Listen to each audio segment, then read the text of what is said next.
Desig, l'últim llibre de poemes de l'escriptor de Puçol, Manel Alonso. Alonso ens convida en este llibre, Premi de Poesia Antoni Matutano d'Almassora, a passejar per l'erotisme de la imatge i, per descomptat, de la paraula. Em mire i veig un animal fràgil que em retorna la mirada i en les mans protegisc el meu nu d'ivori i nacre. Manel Alonso marca en estos versos un subjecte poètic amb l'afecció del pas del temps, que fa mal, i juga a la contra si parlem de desig. El record d'un encontre em perleja de luxúria al pit.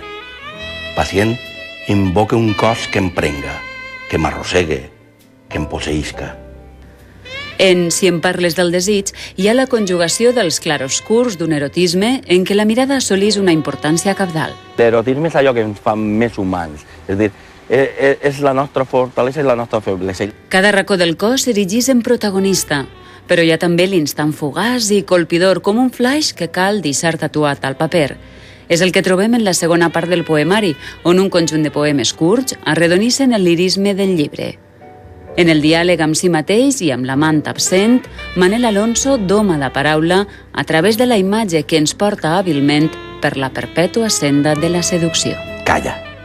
Deixa que el meu esguard agombole el desig amb la darrera llum de la vesprada.